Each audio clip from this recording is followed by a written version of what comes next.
Masterclass 4, Taking Effective Climate Action Now. I trust that you enjoyed your lunch. We will be starting off in just a few moments. I understand that lunch ended late again, but we've got quite a full room now, so I think we'll be starting off right away. Right, so this particular masterclass is hosted by CGM and FIDE Forum, the latter of which are official partners of this year's National Climate Governance Summit. And the topic for this masterclass is centered on investing in a climate positive future today, opportunities, risk, and your checklist for action. So, as most of us know, climate change is already amplifying risks around the world, but our global decarbonization transition represents a historic opportunity for investors to move money out of pollution into clean technologies that will underpin economies for many decades to come. This masterclass will focus on identifying the most, where was I? On the best solutions moving forward in that regard. And we got the best speaker for this topic. He spoke yesterday, very enlightening topic. And his masterclass will be focusing, well, let me talk a little bit about him. Our speaker for this masterclass is none other than Mr. Ian Monroe, who is the President and Chief Investment Officer of Atto Capital. He is an early leader in integrating climate sustainability into investment strategies.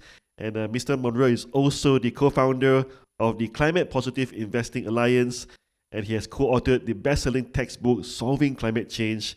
He's advised many companies, governments, and non-profits on sustainability in over 40 countries, lecturing, teaching, studying at Stanford University and the University of Oxford. And right before we have Ian dazzle us with his masterclass, I would first like to hand over the floor to the Chief Executive Officer of FIDE Forum, who will be giving us some welcome remarks. So, ladies and gentlemen, please put your hands together for Mr. Tay K. Luan.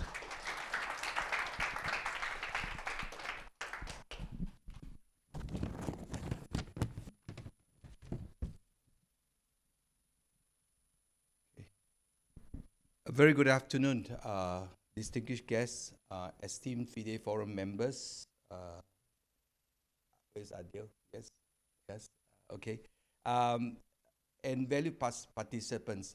A very big thank you to CGM for allowing us to partner with them in this very important topic on climate change. Welcome to today. One of the masterclass that we have agreed to, Taking Effective Climate Action Now. It's really an honor to have you all with us as we dive into the most critical and urgent challenges of our time. The past 2.5 days of conference proceedings have certainly not only driven home the dangers of climate risk, but have reinforced a lot of what we already know or what we haven't known yet. It's certainly something which I think we will take home and do attempt to apply it in some way or the other in the things that we do in our day-to-day. It has taken decades for science to convince global leaders at the political front that carbon emissions are the real cause of climate change. Certainly, expert speakers and government leaders reaffirm this, the real threat. Indeed, the UN Secretary General Antonio Guterres, at the meeting with the UN Secretary General, regard this climate change a crisis multiplier that have profound implications for international peace and stability. This urgency is underscored by numerous reports that we have come across, both at the intergovernmental level as well as international and regional level. Indeed, the IPCC highlight that, consistently, that the worst thing is that we are on track to surpass the critical temperature threshold within the next decade. Asia is home to some of the world's fastest growing economies and is uniquely vulnerable to the impacts. And within this context, the region economic hubs are very exposed to not only rising sea levels, its rice bowl being its agriculture, will be threatened by these unpredictable weather patterns, and as well as the cities grappling with the poor quality of air as well as the environment. So it is a moral obligation, but also a strategic necessity. So today we are very fortunate to have Ian Monroe, who needs no introduction to his work at this juncture. And we look forward to him sharing with us what role can business play in terms of its business stewardship, as well as the doing more good than harm in terms of developing our investment for the future, particularly in the green space. His presentation in this context will help us guide through the necessary steps, not only for transition, but also to create a much more impactful climate action. We look forward to him sharing with us the integration of science-driven approaches with the financial markets that we have been talking about the 2.5 days, and the recognition that it's no longer a niche or a privilege, but a central piece of our resilient business model. So therefore, companies that embrace this shift will need to look at not only the environment footprint, as we heard this morning, but identify the opportunities in green technology. No doubt, they will confront not only skepticism, but the political front of it, as well as a difficult choice in terms of cost-income ratios. So it is our expectation that Ian's insight will reinforce our resolute, and hopefully he could enlighten us and to not only to reinforce, but to correct our perception that renewable energy is costly, cumbersome, and it's not workable. The intention is for us to then refresh our look and relook at the framework that we already have, to rethink on our operational strategies, so that we can then not only move away from being narrow in our thinking on the potential of a climate positive economy. So ladies and gentlemen, Responsi is with us, and within this context, I look forward to Ian to share with us, and I'm very confident that today's session, like all the other sessions before us, will equip us again with the knowledge and the inspiration to make this a reality. So please join me in welcoming Ian. So over to you, Ian.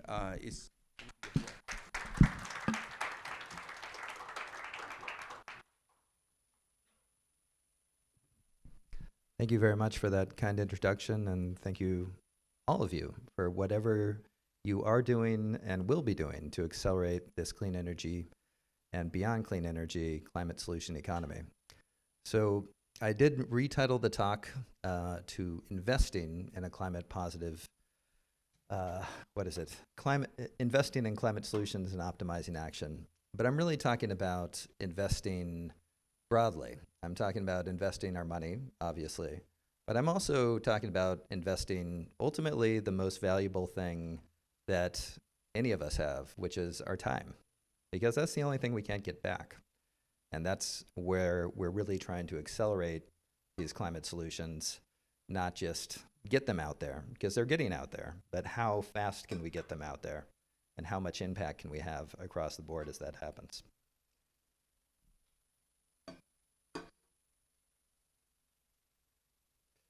So I've got a lot of slides. I'm not sure if I'm going to go through all of them. Many of you may have been at the keynote talk I gave a couple mornings ago, so some of them may look a little familiar from that. But for those of you who aren't, I thought I'd very quickly go through some of them again just to set the context for where we are. A lot of what I'm talking about comes from this university textbook called Solving Climate Change, a guide for learners and leaders that I co-authored with Jonathan Kumi. The two of us had been teaching courses on solving climate change, mostly at Stanford University, also at UC Berkeley and Harvard University for over a decade. And we were frustrated that there just wasn't a good framework out there to talk about the climate solution economy that we need. There's textbooks that talk about pieces of it, like renewable energy, for example, but often it was just the technological pillars that were being discussed, not the other pillars that enable those technological pillars. So we came up with this framework of 8 pillars and really 3 essential elements of getting to a climate positive, climate solution economy. And we really need to get there much sooner than 2050. If you look at the best available science, 2050 is what the best available science said 20 years ago if we started acting 20 years ago. But as there was almost universal agreement the first day of this conference, we now know we need to move much faster because there's another 20 years of climate pollution up in the atmosphere that, absent more action, will stay up there for the next 1,000 years. And so the longer it takes for us to really scale solutions, the faster we have to decarbonize to hold under these UN targets like 1.5 degrees. And so when we wrote the textbook, we really needed net zero as a planet by 2040. Now, just a few years later, it's more like 2035. And that net zero target that we need is really just a transition point. We actually need to get beyond that to net positive, where we're moving the 1.6 trillion tons of climate pollution that's in the atmosphere, and we're putting it back underground to truly stabilize the economy and not have 1.5 degrees warming, which is a worse world than now as our target, but is a limit, and really 0 degrees warming is ultimately the target. So the 3 essential elements to get there is we need to end our burning of fossil fuels as quickly as possible. We need to minimize our non-fossil greenhouse gas emissions.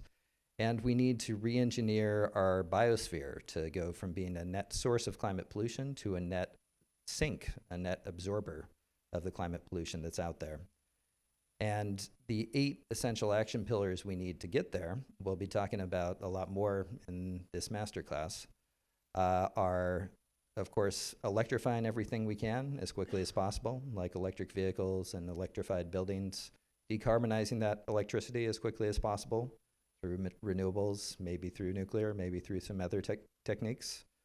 Minimizing those non-fossil greenhouse gas emissions as well, like emissions from agriculture and food, deforestation. Being as efficient and optimized in our systems, including not just energy efficiency, but our material use and all the embodied impacts. And removing the carbon that's already in our atmosphere, again, to get not to a 1.5 degree warmer world, but back down to effectively a 0 degree warmer world. Restoring the climate that's the healthy, stable climate that all of us as humans and every species on the planet evolved with.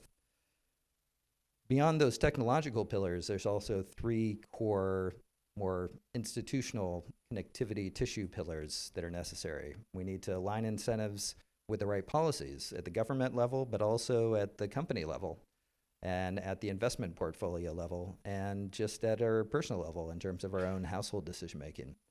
Of course, the biggest incentive, for many at least, is money, and we really need to mobilize money much faster, move it out of pollution into solutions. And last, but certainly not least, we really need to elevate truth. Not just about the truth that climate change is happening, it's extremely damaging and dangerous already, and burning fossil fuels, as well as a few other things like deforestation, are the primary causes of it, but also elevate truth about the solutions. And here it's actually even trickier because the relative cost of solutions like solar are changing every year in a very positive direction. And there's a lot of mistruths, misinformation, disinformation out there about climate solutions now, not just whether or not climate change is happening.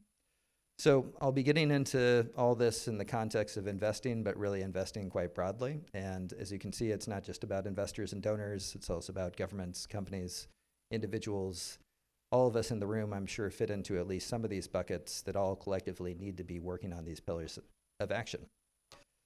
So with that said, I talked a little bit a couple days ago in the keynote about this S-curve of decarbonization tech.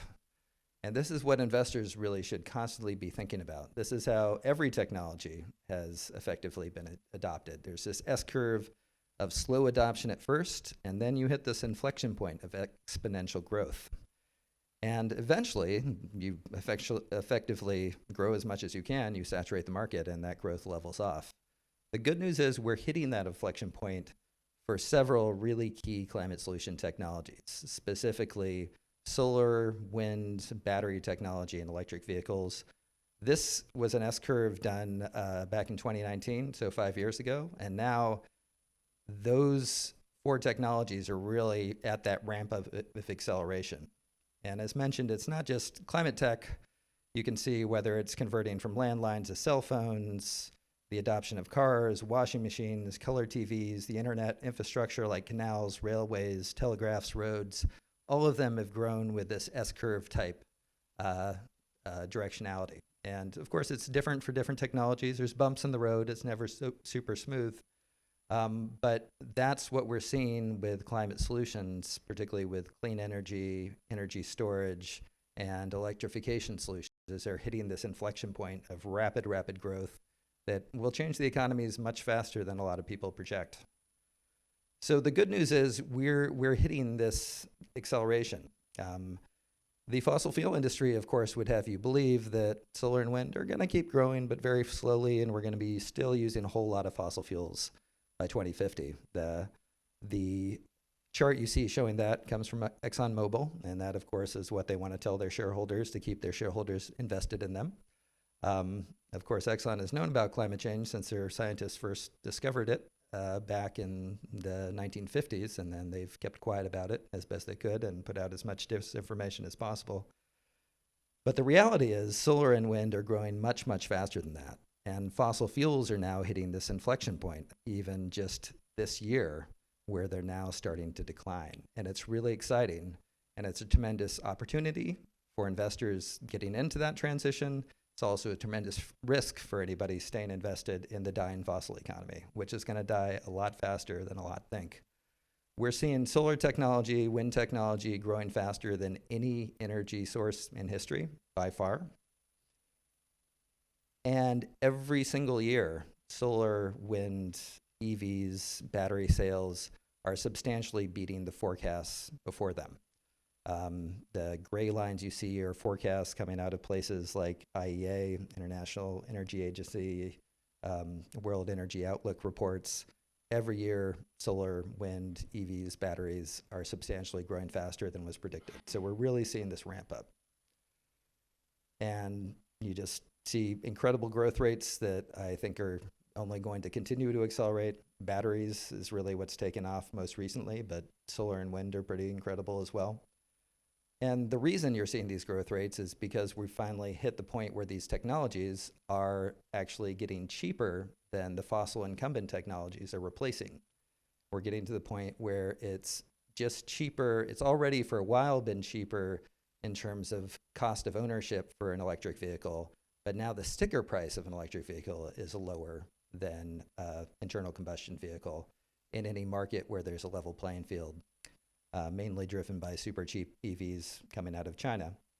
Of course, the operation and maintenance long-term costs of owning an electric vehicle are also better. It's a lot less maintenance, a lot fewer moving parts, and filling it up with cheap electricity is cheaper pretty much anywhere than filling up with expensive gasoline. Solar and wind also have gotten to the point where they're just the best, also cheapest sources of electricity anywhere the resource is available. And all the projections based on economies of scale and continuous innovation, technological improvement, is these costs are just going to continue to fall to the point where solar and wind get to be half the price of the cheapest fossil generation. Battery costs get so cheap that solar and wind then turn into 24/7 base load power when you pair them with batteries.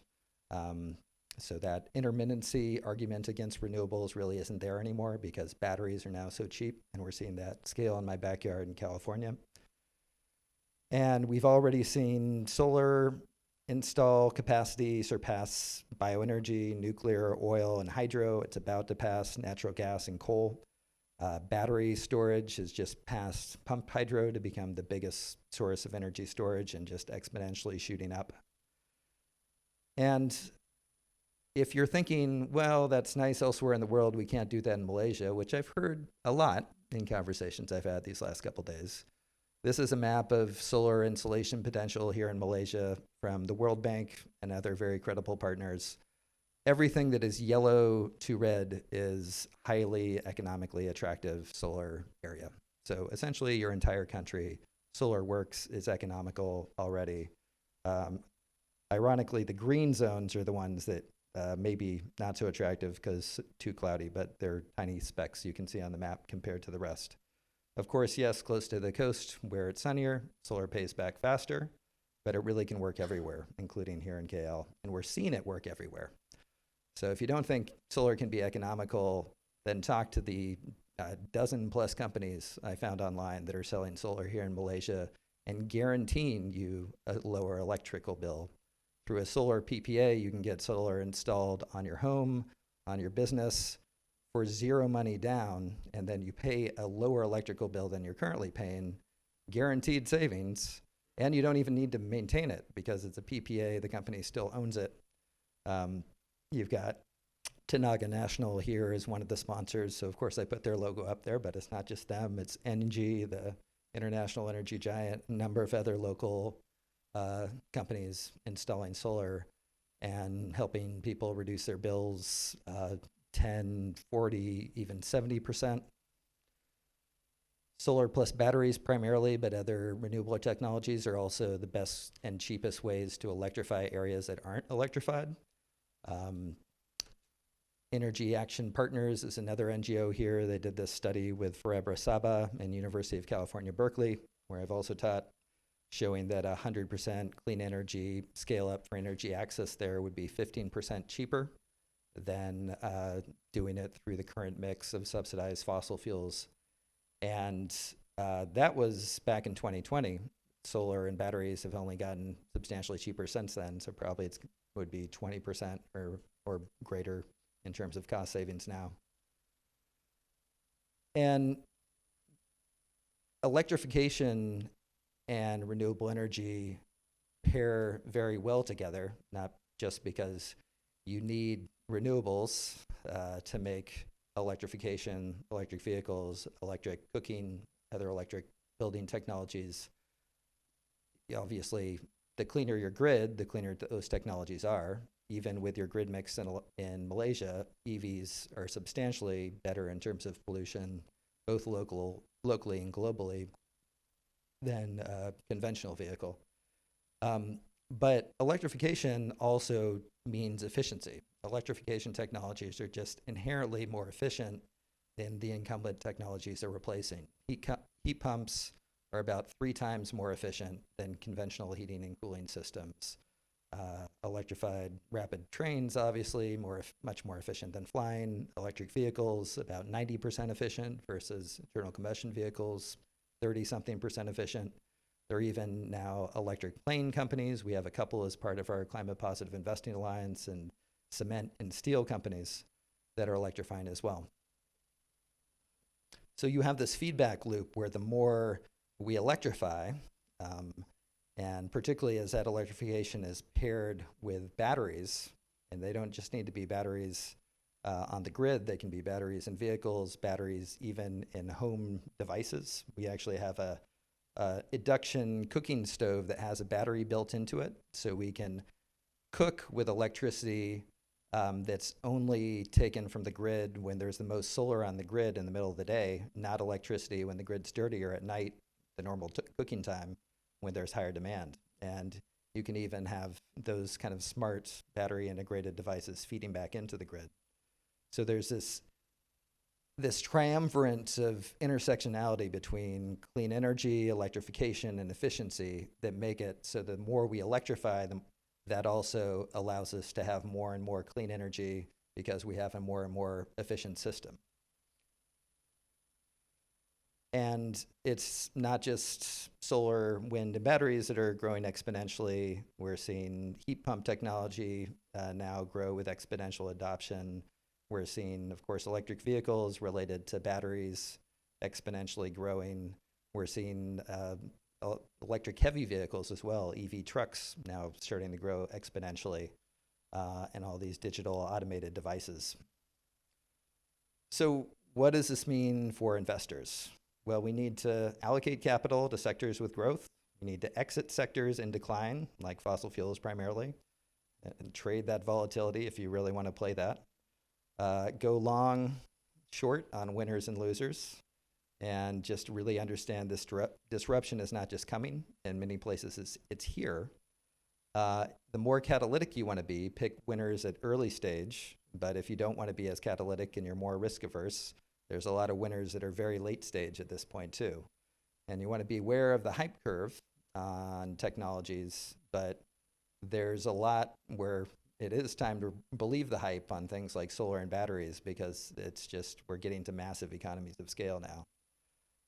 Definitely beware also of a lot of the disinformation, misinformation coming out from primarily vested interests in the fossil fuel industry that want to hold back progress and adoption of these clean solution technologies. Most of the disinformation, misinformation I now see is about trying to paint a picture around false equivalencies related to renewable energy and other clean technologies, as opposed to directly denying the science of climate change.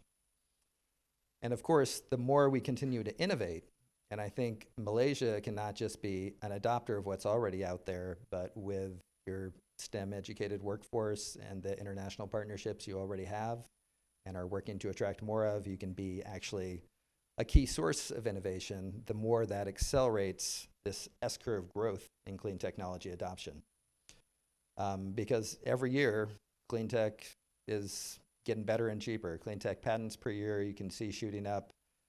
Top tier battery cell density, you see shooting up their wind rotor diameter for wind turbines getting bigger and bigger, which adds to their efficiency and cost effectiveness. Solar cell efficiency, they're constantly improving, and that's all constantly improving then the economics and the adoption rate and that acceleration up the S-curve. One of the frequent disinformation, misinformation points I need to counteract, including in some conversations earlier this week here, is that, oh, well, you know, doesn't all this electrification and clean energy technology stuff take a whole lot more mining, and now that pollution is going to be just as bad and have human rights abuses?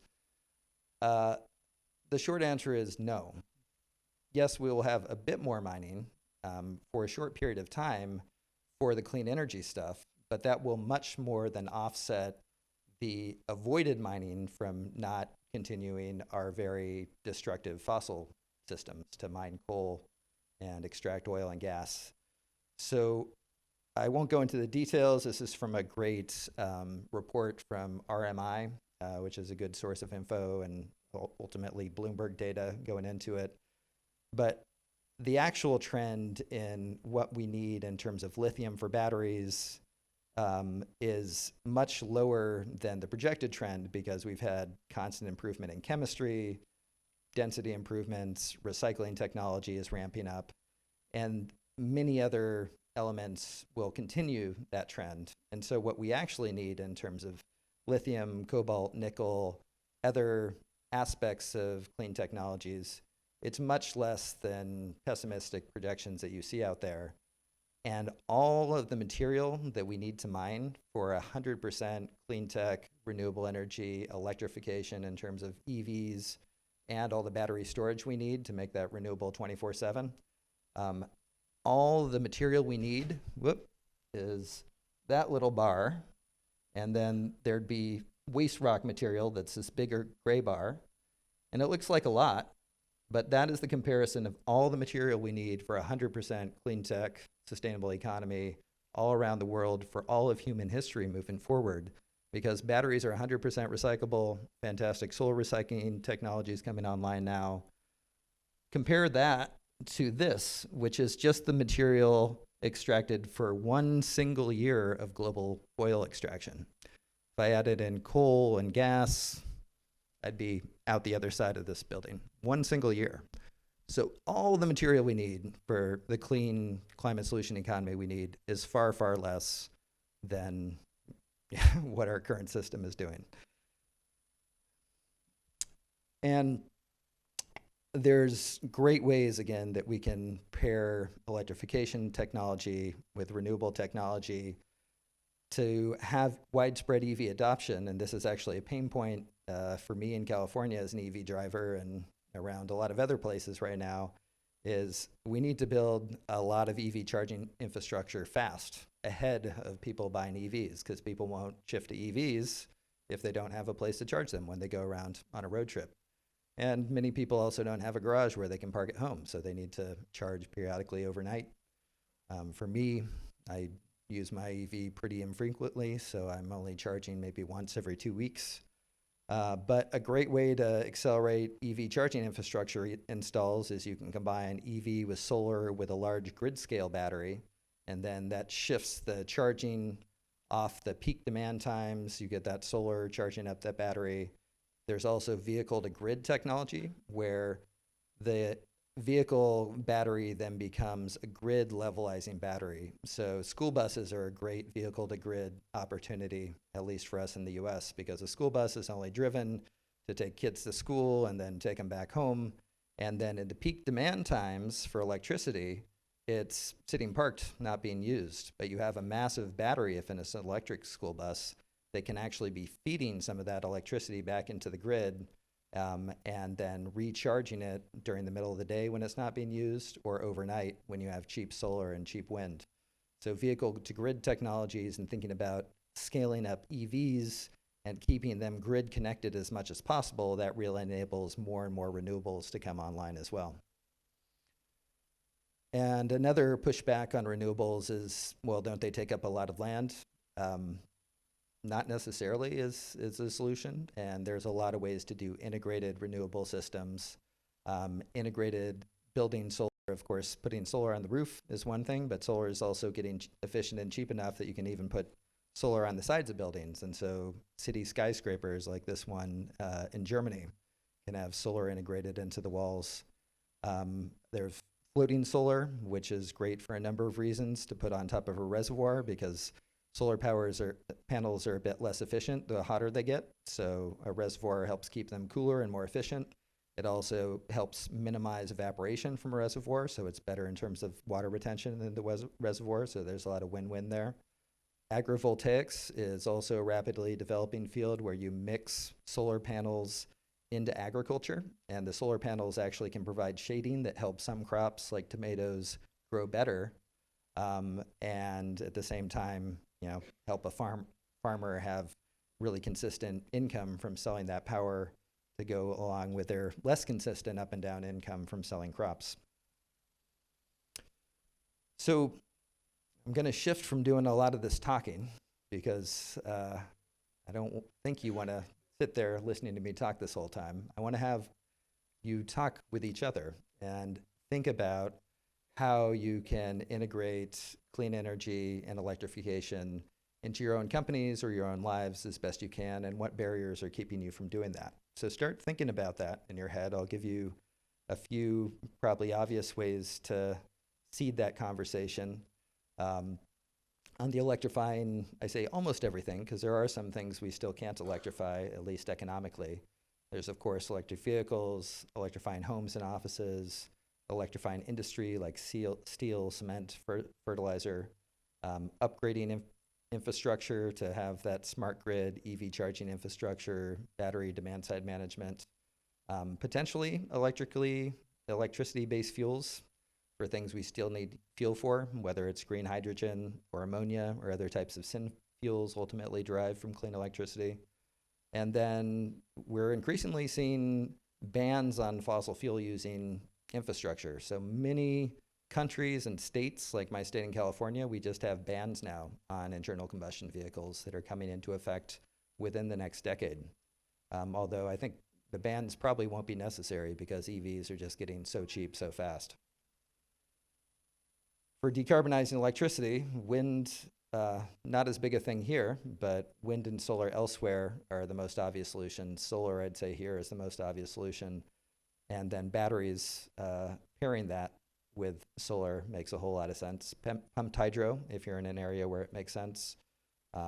Distributed generation, where you have electricity generation on a building with batteries helping with demand-side management in the building, paired with grid-scale renewables and energy storage, generally having a mixed system, so it's not just utility, but also buildings is shown to be the most efficient system. Maybe nuclear fits in. I'm skeptical mostly in terms of cost, not as much in terms of safety.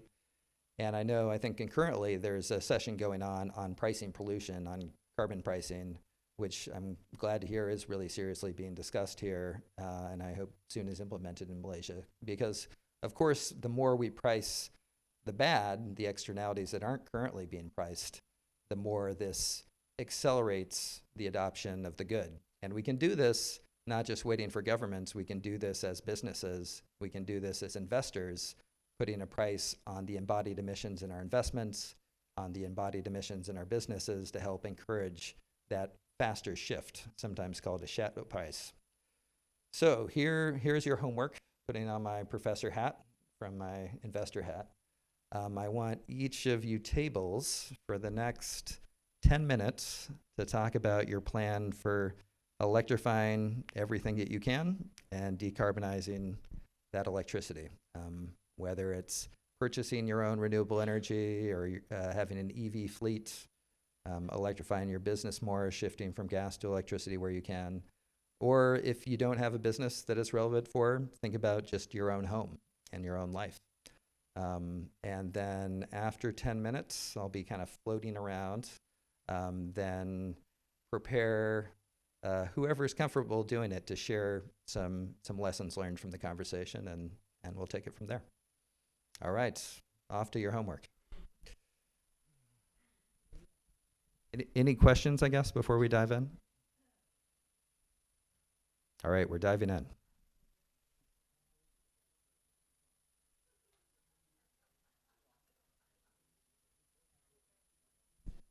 And I'm setting a timer for 10 minutes.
2 more minutes of discussion, and then we'll get into the sharing phase of this.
All right, let's wrap up what I'm sure fascinating conversations.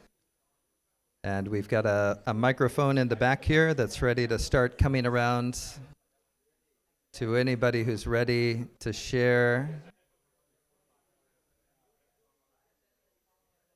All right, can we wrap up the questions? Wrap up the conversation? Testing, testing. Testing, testing. All right, thank you. Let's just get the quiet so we can all hear each other. Thank you. Do that. If you can hear me, clap once, clap twice stuff. But there we go. Awesome. All right, we have a microphone in the back, so maybe who wants to volunteer to share one piece of either their own or somebody else's plan at your table to electrify everything you can and decarbonize that electricity? We got one hand over here. Yeah? Yeah? Start out. How much time do I have? Let's try to keep it to a minute or less, because we want to keep 1 minute or less. 1 minute or less. Okay, so our group, we came up with electrifying transportation, where, for example, MRT, LRT, they are electric, but unfortunately they're powered by coal. And unfortunately, even our Grab riders and Grab drivers, they are using diesel. So we were discussing about electrifying buildings, but there's also issues with putting, like, how do you put solar panels on apartments, right? That's an issue that you could put solar panels on landed buildings, for example, but there's also issues with that, the structure of the building and so forth. And a long time ago also I did a study on feed-in tariffs in Malaysia, where we sell excess energy based on solar panels back to SEDA, where it's not feasible because the ROI is too small. It's too long. It takes 10 years to get back your money, to recoup your money. So that's why it's not profitable to do that.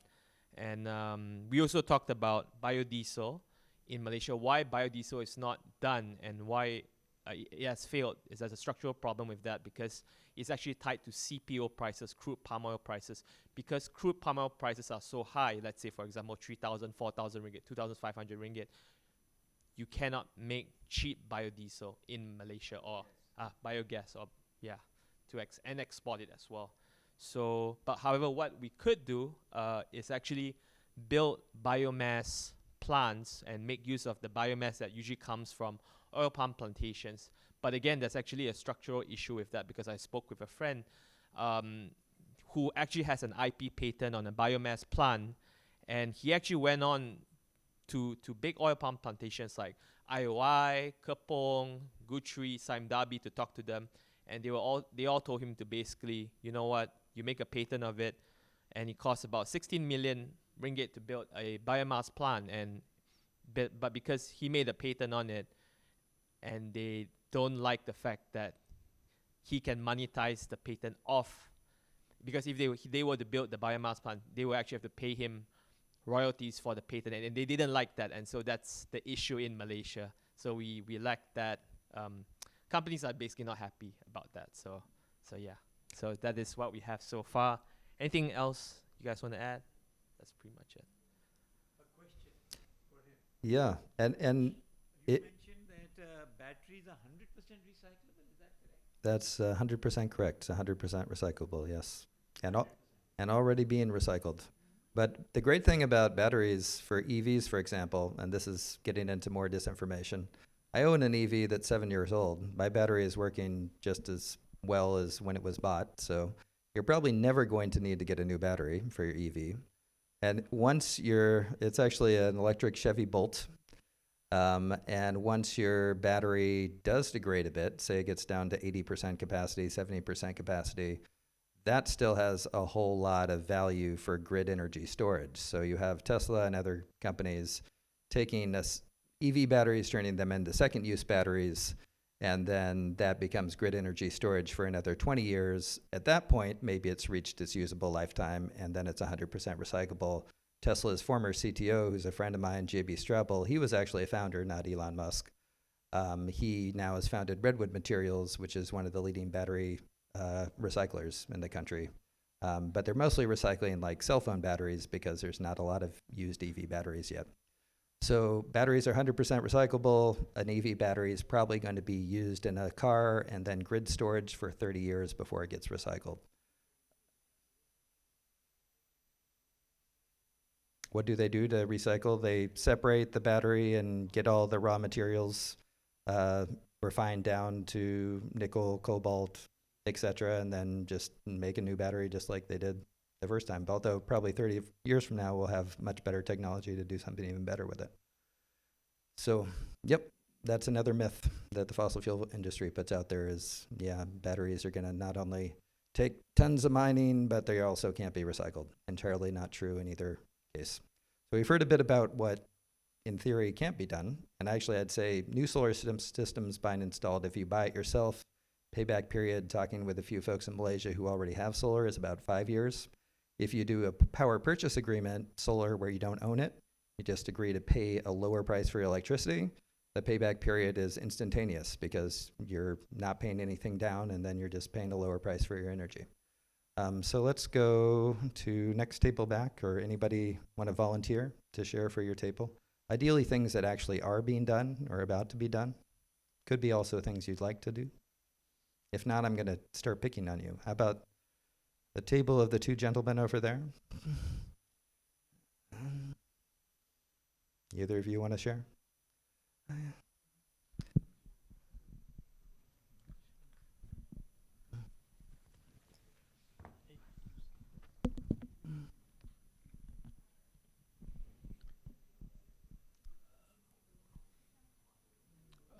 I think for decarbonizing electricity, we can definitely start with solar panels.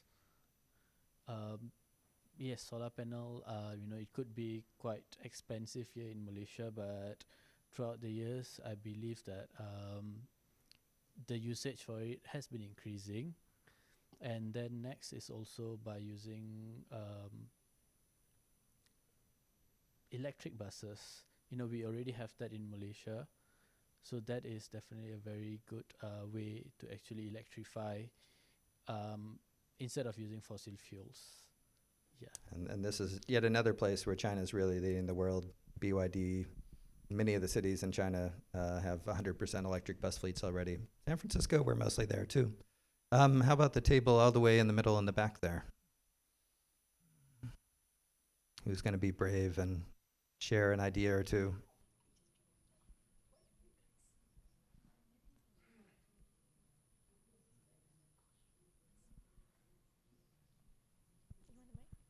Don't all jump up at once. Hi, everyone. I just joined, so I'm a bit behind on this. So, heard about what you guys are trying to do. I mean, what we should do in Malaysia. But I would like to bring in my experience working in Indonesia.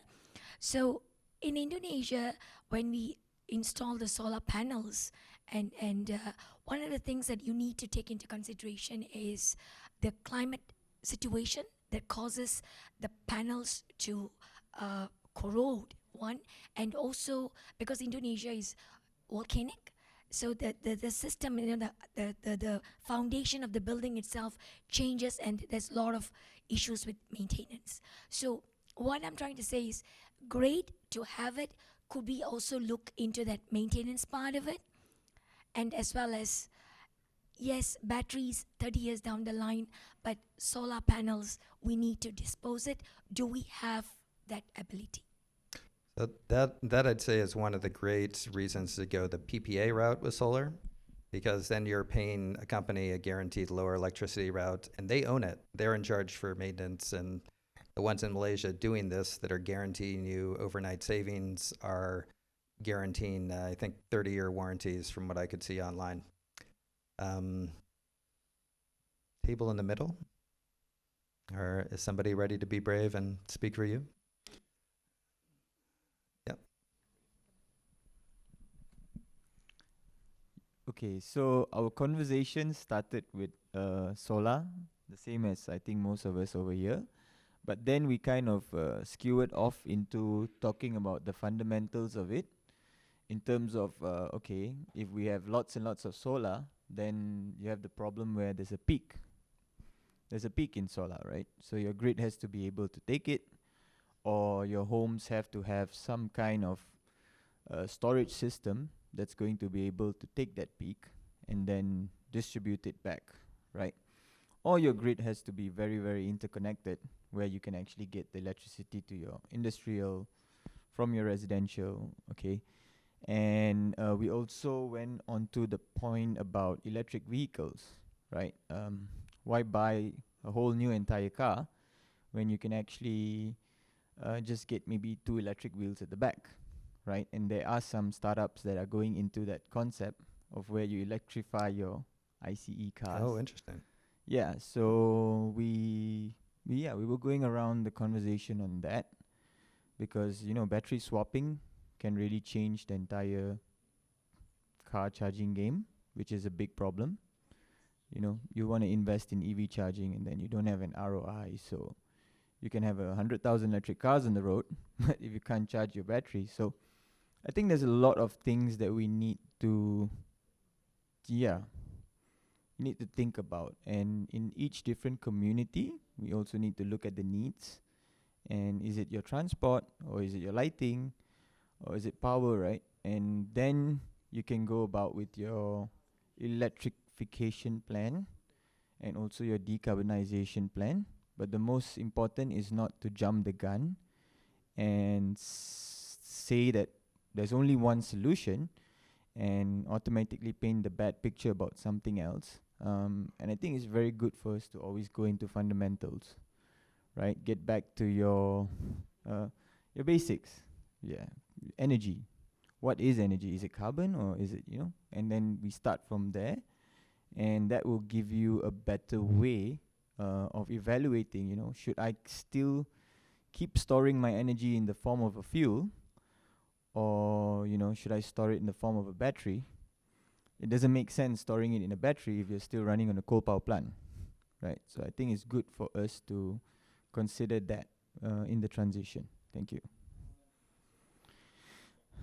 About we have a question about solar films. Yeah, film about transparent solar panels. Yeah, and will it be something that we will be seeing soon? Yeah. Thank you. I don't know about that last one. I'm curious about the converting your ICE vehicle to electric. I have seen some companies in Europe creating kits to do that. At this point, all the kits I've seen have been more expensive than the cheap Chinese EVs. The cheapest Chinese EVs right now are just a little bit over 4,000 US. And that's for the vehicle. There's also electric two-wheelers that you can get for like $500 US or cheaper. And so that's staggeringly cheap. And that's only going to get cheaper and cheaper and cheaper.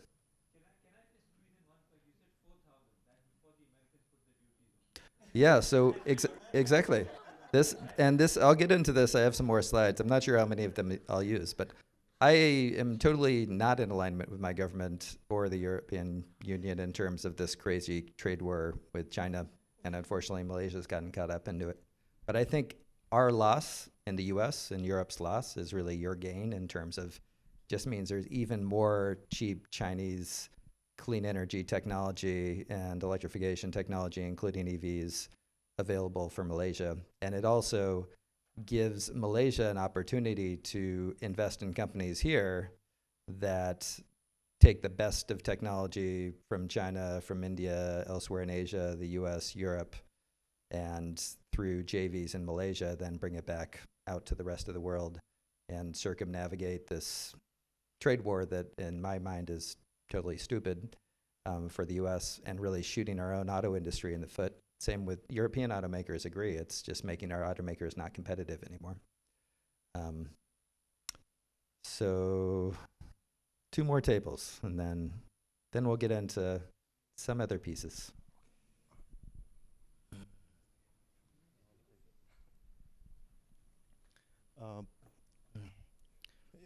Yeah, so I think like we come from different background, but we took an example of a bank, CIMB, and CIMB probably has like more than 30,000 employees, and so we wanted to focus on the buildings and the mobility that is involved, like people coming there, as well as the food waste that gets generated.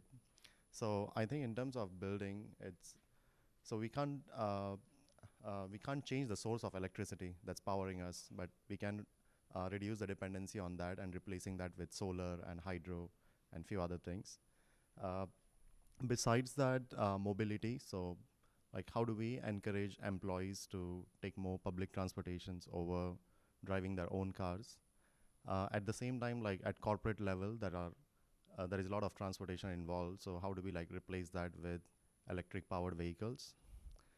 The third would be food waste. So a lot of food gets generated in the kitchen pantries, and transporting that to landfills, I think that's also like a lot of process. So instead of transporting everything, separating it, and using some tech, or there are like devices that can actually cut through all this waste, so you can separate the organic, and then only send like maybe 20% of the remaining waste to the landfills, and also like replacing some part of it with recyclables. So that's on the food waste. Yeah, pretty much that. And you're getting beyond the electrify everything. So food waste and the pillars of climate action that we wrote up fits into the non-greenhouse, the non-fossil emissions from landfills, and then also the efficiency and optimization piece as well. So definitely important, just kind of a little bit beyond this. Thank you. Okay. Last but certainly not least, table in the corner. Hi. I think there's not much to add after everyone has spoken. But I do have something I want to ask you actually. I've read headlines that said that a lot of the people who bought EV cars in the US and in Europe actually are now going back to fossil fuel cars. Entirely That is untrue. More not true? fossil, not at all. No, anybody who drives an EV just realizes it's a better way to drive because it's quiet. It is much cheaper to fill up. It's a more fun, responsive driving experience. You get 100% torque all the time. So with my little Chevy Bolt hatchback, I can out accelerate the fastest muscle cars on the road. It's better, faster, cheaper. So no, maybe 2 or 3 people out of the millions. There's 40 million EVs on the road now have gone back. Yeah. But yeah, Fox News. No, Don't believe what Fox TV, News it's or others. headlines in like New York Times and stuff like that, or No, Guardian. no, and not in the. I Yeah. read the Times every day. I subscribe. Definitely not the Times or the Guardian. But from somewhere, fossil fuel yeah, disinformation. probably because of the pain they felt when they had to charge their cars during Christmas last year, when they were traveling back home, and they couldn't charge their cars. There were not enough stations to charge. Yeah. So we do need more charging stations faster. Yeah, I the definitely agree there. infrastructure, Definitely. And that is a major pain point for us in San Francisco. We now have a third of our vehicles are fully electric or plug-in hybrids, but we haven't built the public charging infrastructure nearly to keep up. So Tesla is the company that's been smart and built all this charging infrastructure before they sold all these vehicles. So Tesla drivers have this major advantage that they have a great fast charging network really all over the world at this point. Yeah. So the other thing I wanted to add is that we have a lot of these e-commerce people, buying from Lazada or Grab and things like that, and all these are motorcycle riders or cars. It would be good to electrify, if possible, because so many of them on the road and they're delivering things everywhere throughout Peninsula Malaysia. So it'd be good to electrify that. And that I'm frankly surprised hasn't happened a long time ago, because when I lived and worked in China in 2010, already pretty much all the two-wheelers were electrified. China already has hundreds of millions of electrified two-wheelers, and probably 1,000 companies that are making them at this point. And again, they're just cheaper to fill up. And then there are a number of other countries that have them and have swapping stations. That's actually where I've seen battery swapping really be used the most. I'd say for cars, the fast charging happens so fast now that China even has fast charging technology. You can fully fill up a battery within 8 minutes. Actually, I think it's 6 minutes for like a 500 kilometer equivalent range. So it's the same speed as filling up a gas tank. It would be just as fast as swapping in a battery. So that's the charging has gotten so fast, it's no longer an issue there. But we do need more infrastructure if we want to grow. And the other thing I saw is that there's also new technology in where cars are actually, you do have the PV panels on the roof as well. So as you're driving, you're actually also charging in the sun. So that could be another technology in the future on the horizon, where you don't need charging stations anymore because you're already charging as you're driving, in that sense. Yeah, no, I really wish that my car had panels on the roof. I've seen a few startups. There's one called Aptera that's a hyper-efficient EV that can get all its power from the sun. Yeah, so there's technology there, but it's in Europe mostly, and also maybe in the Northern America. Yep, I got one more point. Yeah, maybe just to add, I think because I just came back from China. Actually, China have a new technology that you don't have to park your car and wait for your car to be recharged. The new charging stations they have now is just replace your battery in 5 minutes time. It's just battery swapping. It's very fast and efficient, and they can do it in a lot of communities. It's kind of like one of the solutions they have to cope with their golden period of holidays during October, and everyone is traveling. So I think that's another aspect that we could consider as well. Yeah, it certainly can make sense. It's just kind of the economics work on it. Well, thank you for sharing all those insights and hopefully more just interesting connections through the conversations. I'm going to really rapidly move through a number of additional slides on the other pillars of climate action from the textbook. And really, I hope for all of you, an outcome from these conversations are really getting to a plan of action if you don't already have it, or maybe updating your plan of action in terms of decarbonizing your investments, decarbonizing your business, even decarbonizing your own home and your life. If you're a government official, the high-level necessary checklist of action for decarbonization. So we've been talking about the electrification side of things, decarbonization side of things. Yes, we've got, yes.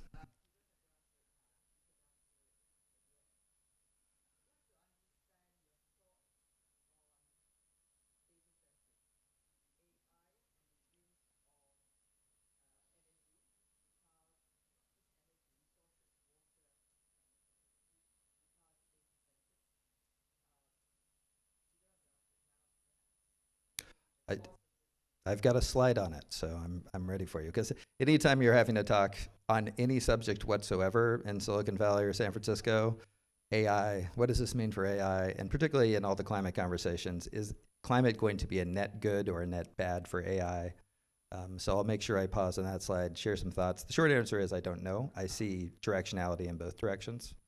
And of course, data centers, that's a piece of it, but there are so many other pieces related to AI and climate that are fascinating, and we're just figuring out.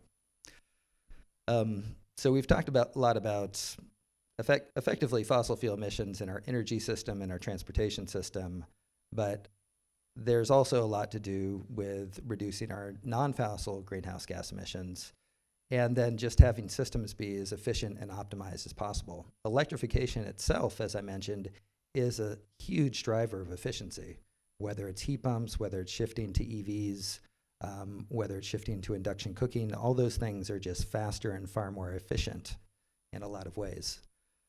For non-fossil emissions, the biggest source of emissions are deforestation. And unfortunately, it's not just going on in places in the tropics. Of course, it's talked about here in Malaysia and Indonesia. You don't need yet another white guy from the US or anywhere else to come here and tell you that deforestation is bad.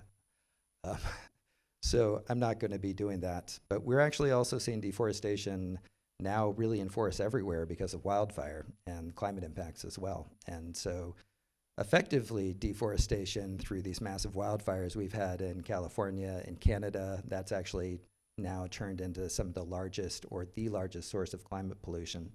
If you added tropical cover, tree cover loss, that would be the third largest source of greenhouse gas emissions. I think now probably it is the second largest source of greenhouse gas emissions, if you compare it to any other country.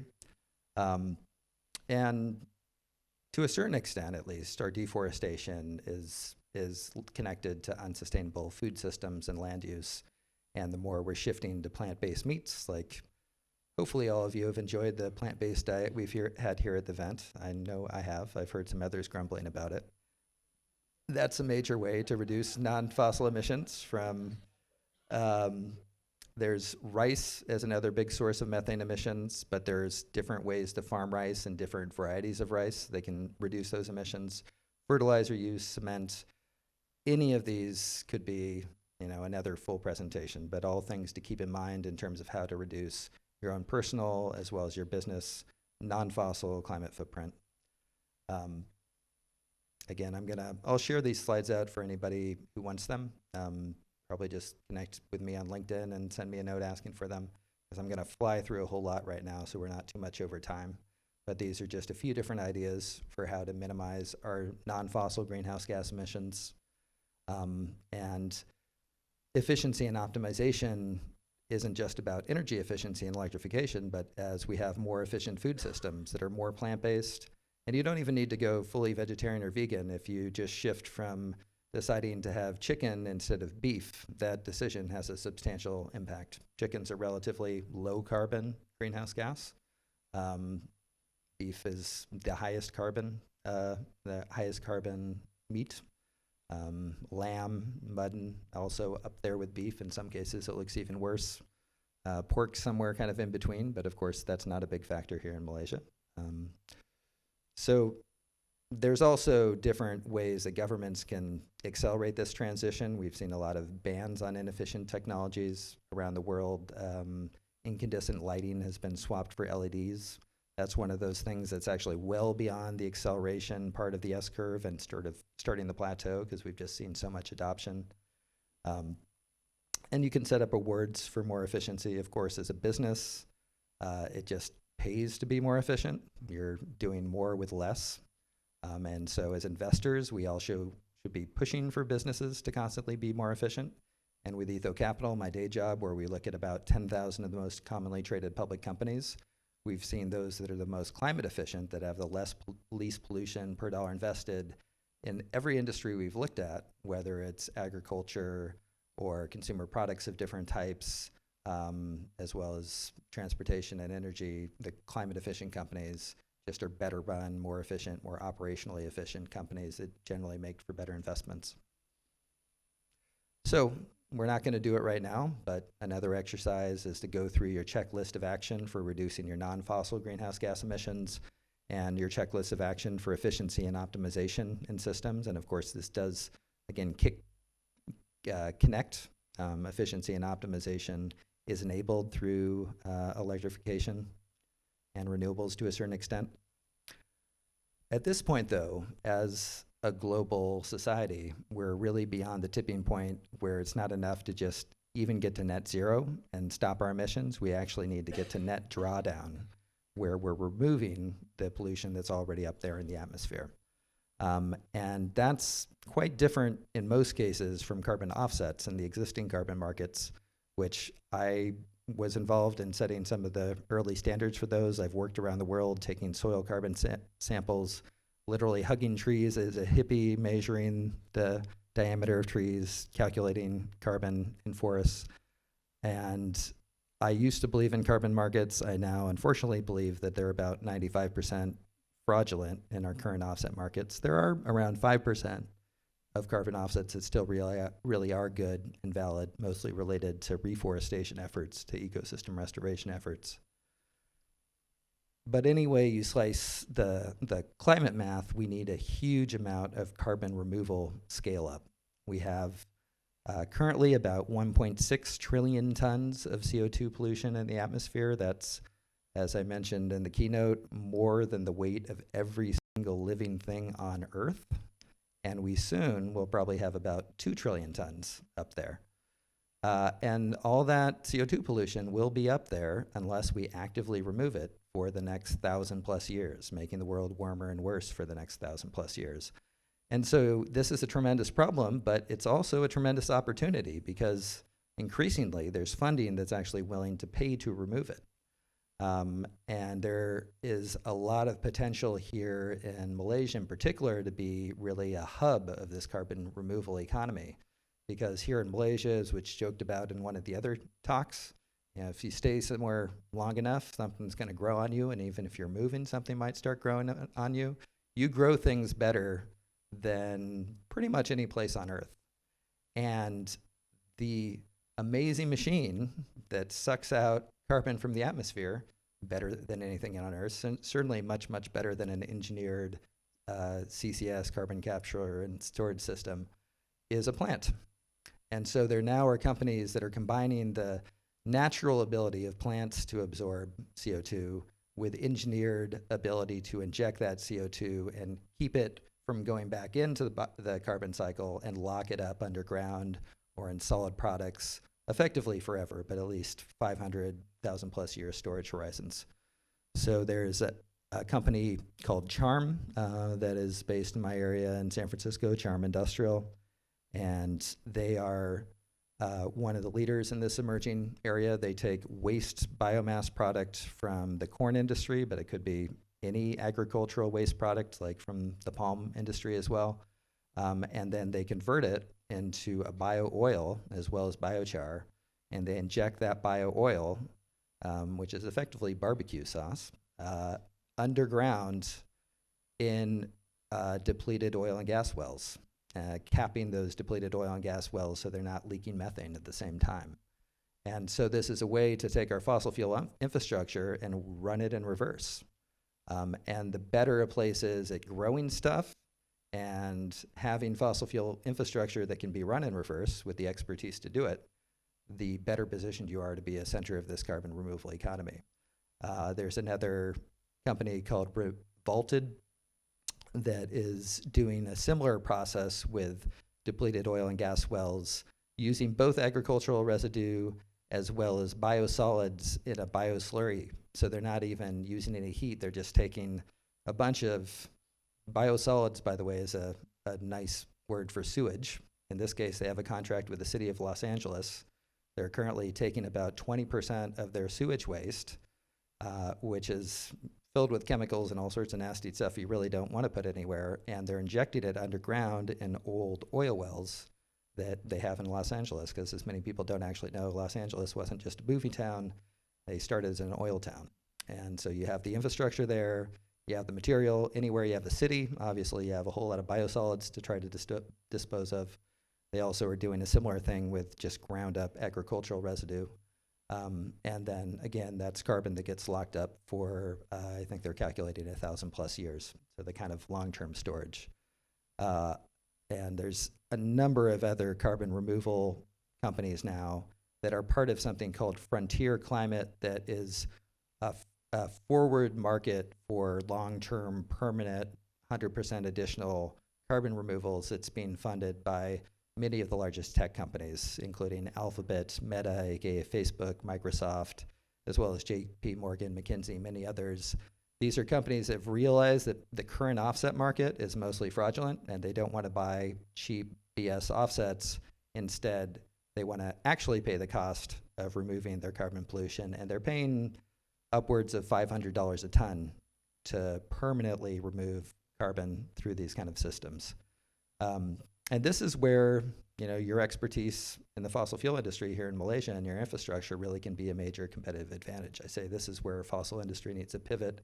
There's also some other interesting ways to reuse old fossil infrastructure for energy storage. There's a company called Renew Well that's doing gravity energy storage in old oil wells in Texas. We had a question there in the back.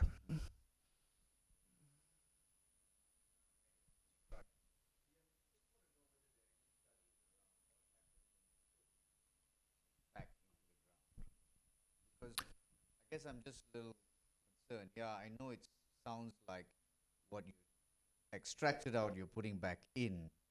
I'm not exactly sure that it's one for one. So when you put it back in, and how does that affect water? You know, as it seeps into water tables, etc. Are there any studies around that?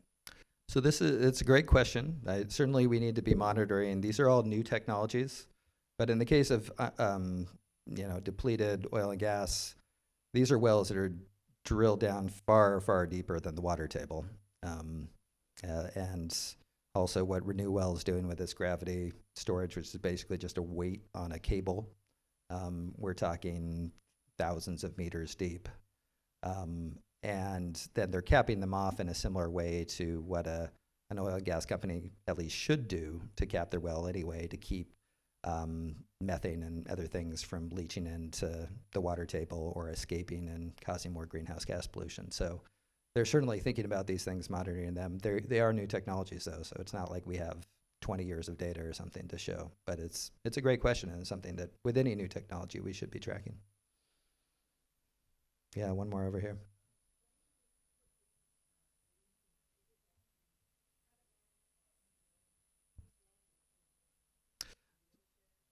So in the case of Charm, and to a certain extent Vaulted as well, they're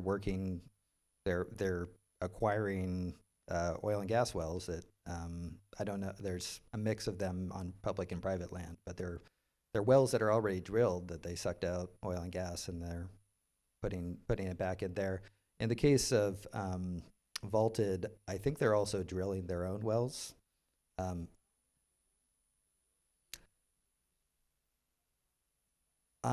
The short answer is I'm not entirely sure on if it's public land, it's probably taking over the lease somehow. And in a lot of cases, there's a huge amount of oil and gas depleted wells that have just been effectively abandoned and are leaking methane and are a major problem that nobody is putting up the money to fix. So that this is part of that solution at the same time.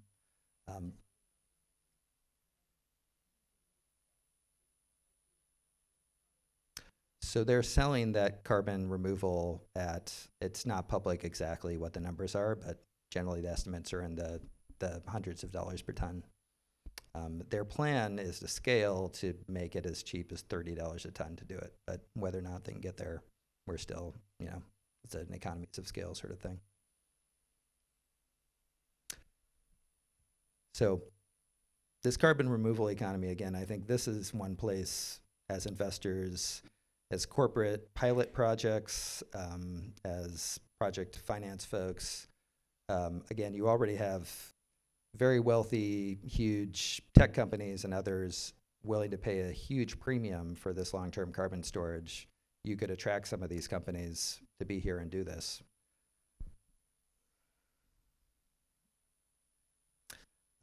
So I'm just going to fly through slides at this point, but just some ideas on how to scale up carbon removal and also how to avoid effectively the fraud and offsets.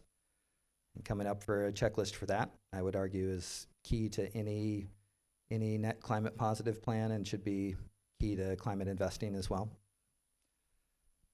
And of course, it's not just about the technological pillars that we've talked about. It's also about aligning incentives. And for many, at least, certainly officially for business, the biggest incentive of all is mobilizing money. So, of course, the policy environment, the regulatory environment, that's what creates the market environment. I often get frustrated that we talk about, well, the free market will just sort it out. The policy, the rules, set what that market is. And so it's all about setting the right incentives to create really an ecosystem that continues to evolve towards climate solutions. Here in Malaysia, you have one of the most diverse, biologically rich ecosystems in the world. I would argue you could also have an equally ecologically rich carbon solution economy. And we've seen in the last few years, and it seems like almost overnight, China become the global leader in effectively everything related to at least renewable energy and electrification.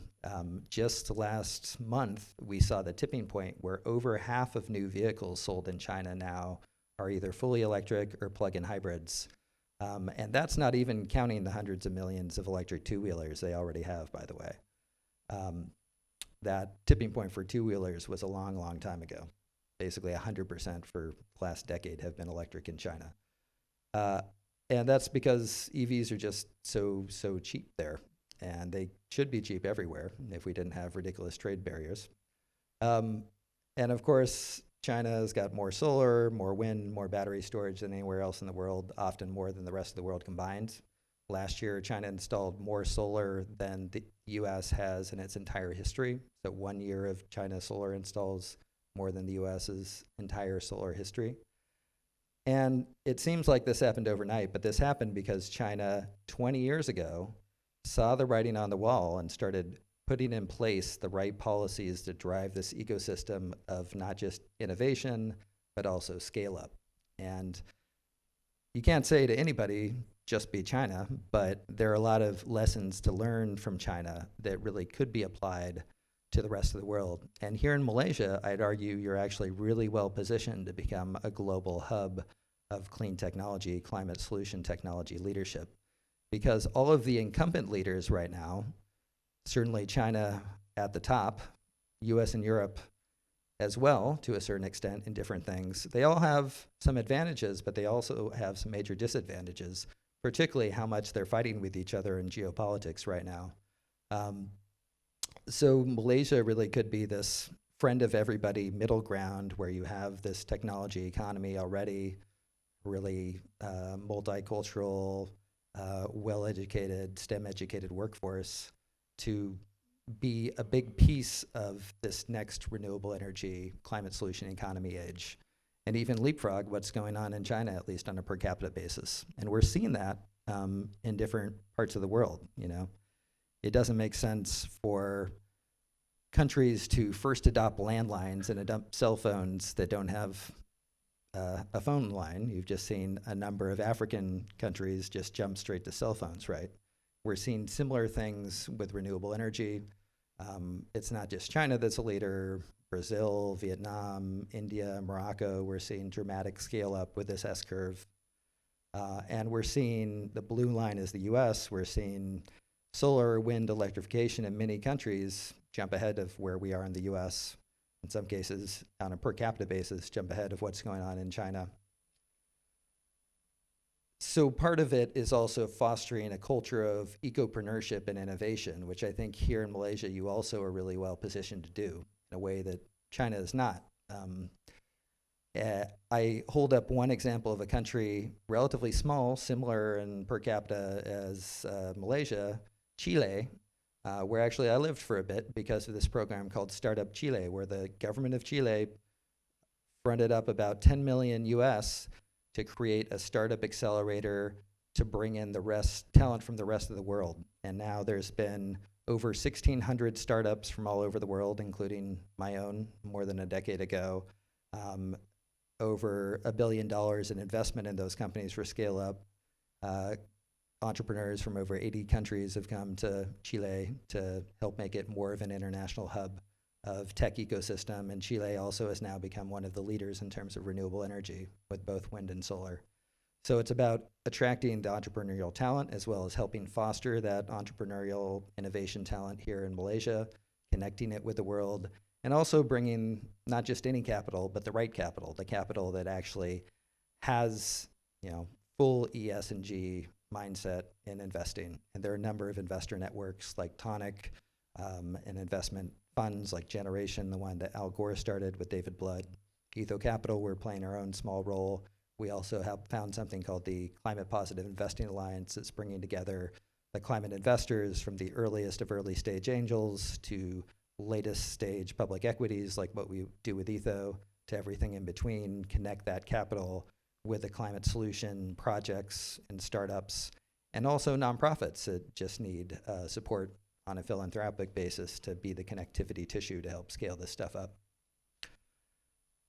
Really, an example to point to, I would not tell anyone, just be China, but certainly learn everything that China is doing and adopt their cheap technology and form partnerships as best you can. A country that was even farther ahead of China in seeing this electrification of the economy was Norway. And the Norway model, I think, is actually particularly applicable here. I know as Malaysians, you probably don't feel like you have much in common with Norwegians, but what you do have in common is a lot of oil and gas. And what Norway did with that oil and gas is they created the world's largest sovereign wealth fund, invested it everywhere so that now is the world's largest investor, and used it to basically entirely electrify and decarbonize their entire economy. So Norway has 100% renewable energy and getting very close to 100% electrification of transportation and everything else. They've had one of the world's highest EV adoption rates for a long time. They even have electric ferries in Norway that charge up a massive ferry boat battery in about 5 minutes with their charging infrastructure for it. So there's a whole lot to learn from Norway in terms of they've been thinking about this for 30, 35 years, basically actually since the first oil crisis, they've been making this pivot. And Malaysia's big question, and this is also a question for anybody as an investor or as a business leader, is do you want to be a leader in this clean economy or a follower? And in Malaysia right now, you're kind of somewhere in the middle. I'd say you're certainly more of a follower at the moment, but I think you have a lot of aspects that could really make you a leader. You can see Chile up there in the middle. They're at that point where they now have clean energy, the yellow stuff, a combination of hydro, wind, and solar actually pushing down their fossil fuel use. It's reached that tipping point. Brazil as well, with a lot of hydro, but increasingly a lot of wind and solar as well. Norway, you can see 100% clean energy. They are blessed with a whole lot of hydro, but increasingly a lot of solar too. But we're seeing this transition even happen in South Africa, a place historically tons and tons of coal. We're at that tipping point with the US, but even the UAE is starting to turn this corner now to less fossil use. So aligning incentives, again, I'm not gonna go through all of them, but here's some ideas around how we can do that, not just at a government level, but also at a company level. And again, I'll share all these slides with anyone who wants them, so you don't need to try to zoom in on grainy pictures. A big part of aligning incentives for companies is making sure we're doing full carbon accounting. And it was really great to hear this being talked about quite seriously by your securities commissioner. It's essential to account for our scope 1 and scope 2 climate footprint, but also really essential to account for our scope 3 carbon footprint, all the carbon that's embodied in our supply chain, as well as the downstream use of our products.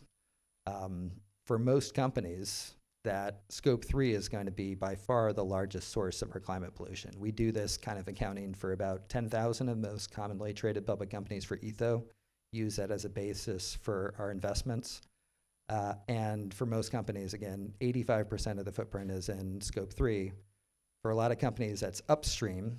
Like if you're Apple Computer, your emissions aren't in the spaceship-shaped headquarters and that's covered with solar in Cupertino in my backyard. They're in all the emissions of Foxconn and all your suppliers, as well as the electricity used by the products you're putting into the world and then their ultimate disposal or recycling.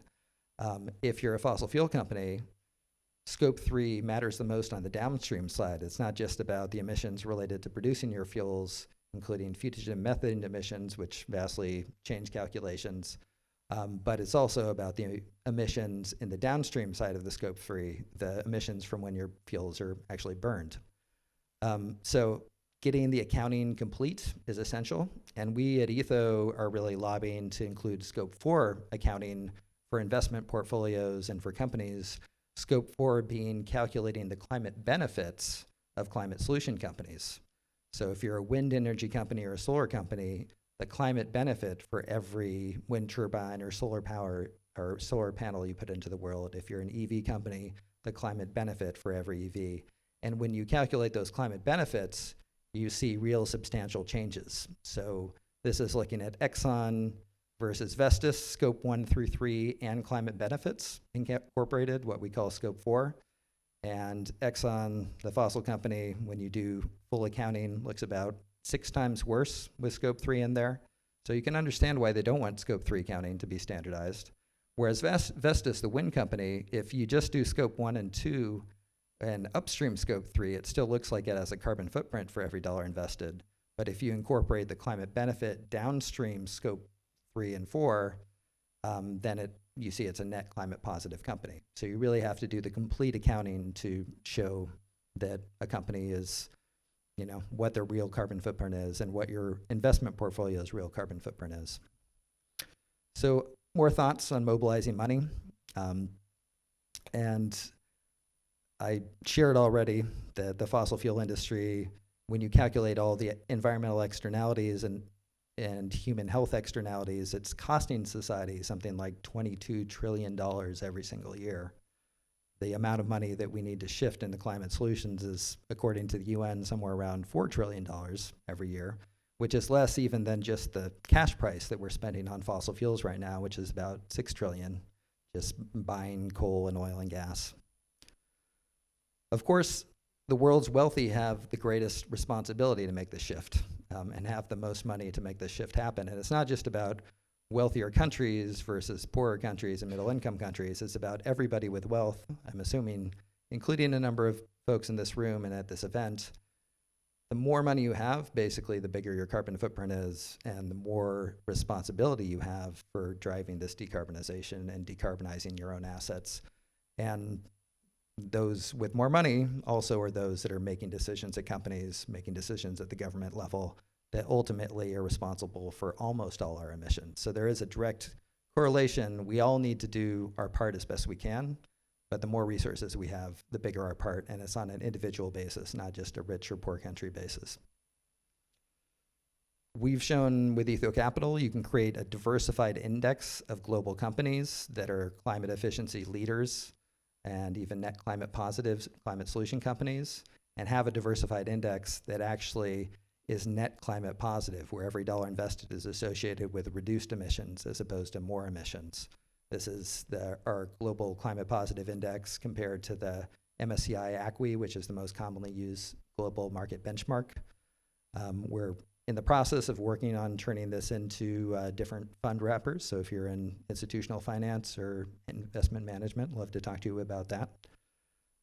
We've shown already with our flagship Etho Climate Leadership Index, which has a fund attached to it, just this strategy in investing in climate leaders broadly in the US economy can financially outperform what the US market is doing. So you're looking at the Etho index versus the equally weighted US stock market there. And we also take out tobacco companies, weapons companies, animal cruelty companies, alcohol companies, just because we don't want to be invested in anything whose core business is harming people.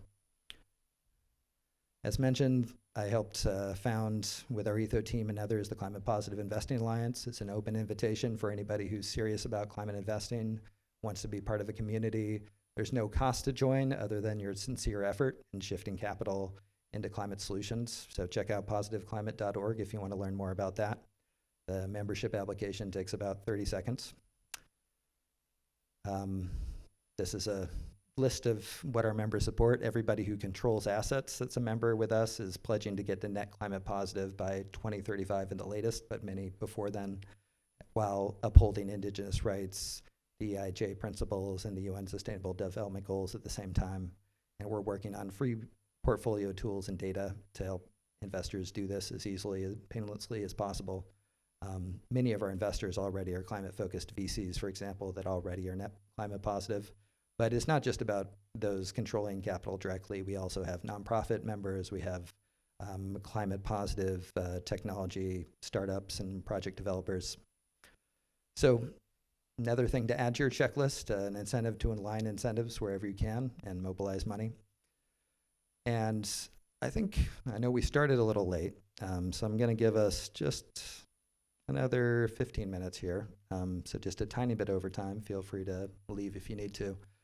But I do want to talk about the last pillar of climate action that really relates to all of us as individuals, as well as investors, business leaders, elevating truth. And then beyond climate action and decarbonization, we also need to be supporting vulnerable communities who are already suffering climate impacts, so that loss and damage compensation is very real and really needs to be done wherever we can. I'm not going to run through all these different recommendations for how to elevate truth. On climate change, a woman who wrote the intro to the textbook has another great book called Under the Sky We Make, where she distills down the core climate message to it's real, it's us humans, it's bad. Yes, we're really, really sure, but we can fix it. That last good news we all also need to be sharing. We really can fix it, but we better hurry and do it as quickly as we can. That kind of distills it down. And it's important to step outside this bubble in events like this, where we're surrounded by educated climate people who really get it. We need to know still that 90+% of people, you're looking at the results from a survey that Yale University program on climate change communications did in collaboration with Facebook, which actually happens to be where my wife works. And they, in the world's largest polluting countries, you can see a huge list there, excluding China, because Facebook's not there anymore, of course, did surveys of just public understanding around climate change. 90+% of people in every country understands climate change is real because we're all feeling the effects now, right? Whether it's wildfire smoke, whether it's record heat, whether it's rainfall patterns that are out of whack from what you're used to. But most people still don't understand, in many countries, that climate change is caused primarily by human activities, specifically burning fossil fuels. So you can see that understanding in different countries in this dark blue. And there are a lot of countries, including here in Malaysia, that just public awareness that climate change is happening because we're causing it, specifically by burning fossil fuels and deforestation to a certain extent as well. That understanding still needs to be elevated. That truth needs to be elevated. And there's also just even less understanding that to solve climate change, we effectively need to stop using all fossil fuels as quickly as possible. So the public awareness of that's something that 100% of the scientific community now knows. Probably close to 100% of all of us here at the event know.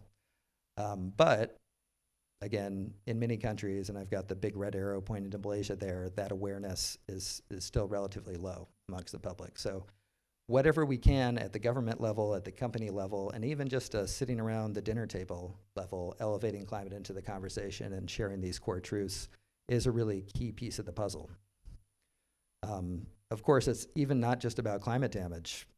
Irrespective of climate pollution, fossil fuels, according to this study from Harvard School of Public Health, and there have been a number of other ones finding similar results, burning fossil fuels kills something like 8 million people around the world every single year. That's 1 out of every 5 deaths, just because of localized air pollution. Other similar studies have estimated it's around 23,000 people every year here in Malaysia. And that's almost certainly an underestimate, because then it doesn't factor in the additional deaths, which are quite substantial now, from wildfire smoke, as well as the petrochemical industry, chemicals that are linked to cancer and other diseases. So that's bad news, but the good news is, as we transition to clean energy, electrification, et cetera, we have these massive co-benefits. We're literally going to be saving millions and millions of lives every year, and consequently saving trillions of dollars every year. This was a calculation from the textbook, which I'm happy to share a PDF with anybody who wants it. There are some climate solutions that I'm skeptical. They're actually climate solutions. I won't go into the details, but happy to offline. Hydrogen may have some limited climate solution cases, but it has to be green from renewables. Blue hydrogen from gas, and black hydrogen from coal, certainly, but even the standard hydrogen mix makes a vehicle that's a hydrogen vehicle actually look worse than a gasoline or diesel vehicle in terms of climate pollution.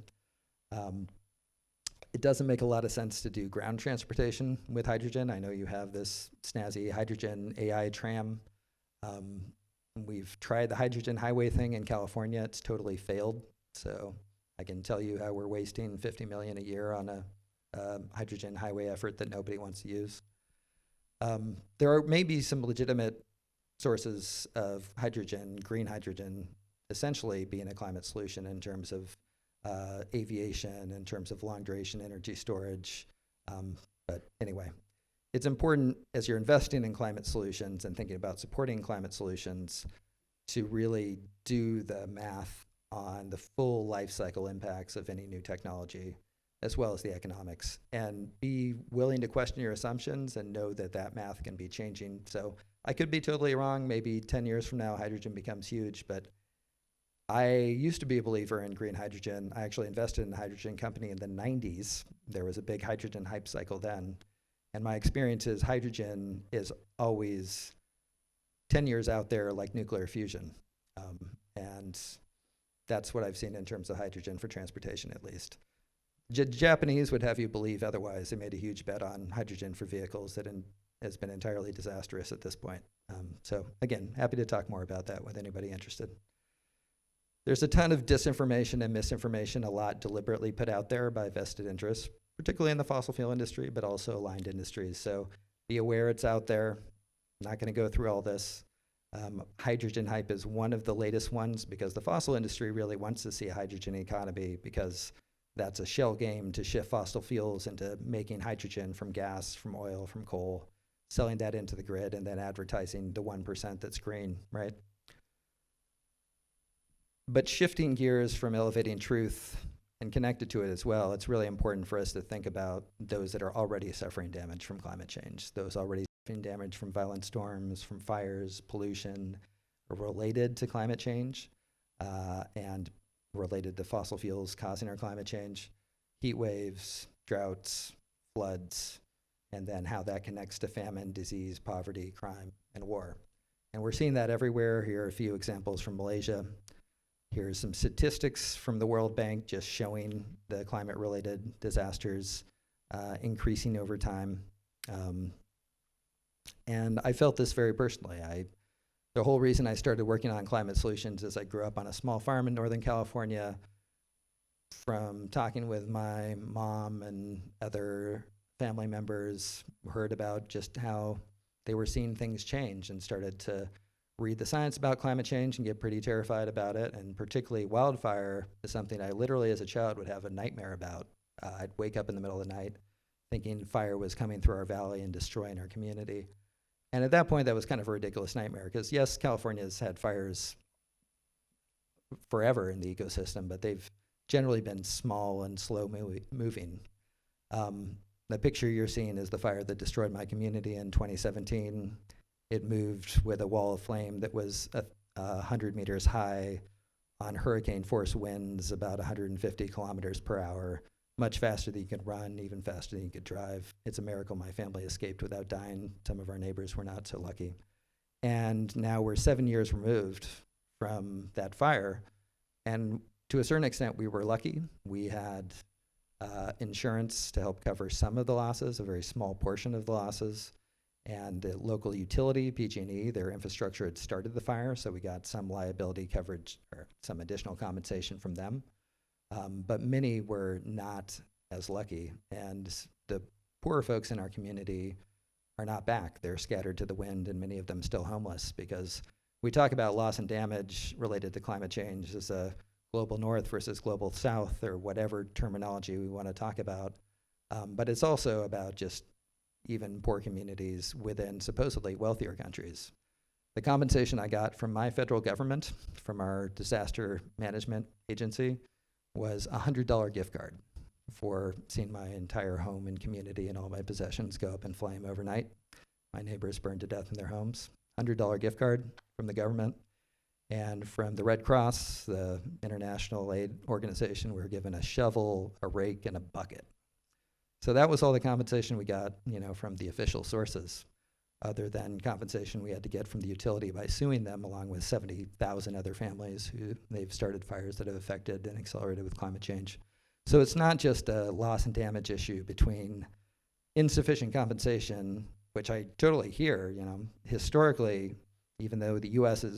China has passed the U.S. in annual emissions, historically, the biggest source of pollution, of that climate pollution that's still going to be up in the atmosphere for 1,000 years if we don't remove it, U.S. is the biggest historical source of that, followed by Europe. We certainly have a lot of loss and damage that needs to be flowing, and I would offer that it should be flowing not just from countries, but specifically from the companies that have been selling products supposedly for massive profits that actually have been stealing trillions from society for every year that they've been in existence.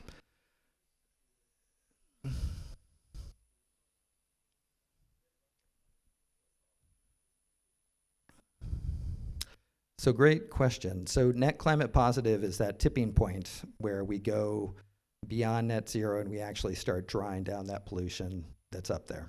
And that's really what we need. Again, it's 1.5 is just a limit that we're trying to hold below. But a 1.5 world is already a substantially worse world than the world that many of us, I think, would agree already has two substantial damaging climate impacts. So really, 0 degrees warming should be the target. And even to hold to 1.5, we need massive amounts of removals. But to get to the right place, we need the right target. And so thinking of 1.5 as a limit, not a target, I think is really essential. And getting beyond net zero is just the transition point, right? That's when we go from net bad to net good.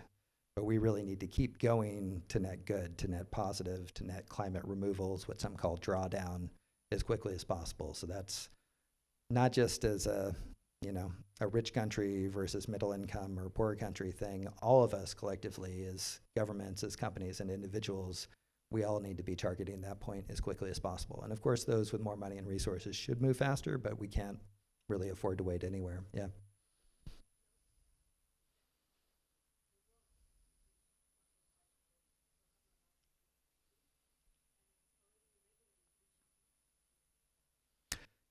Yeah, and that's great.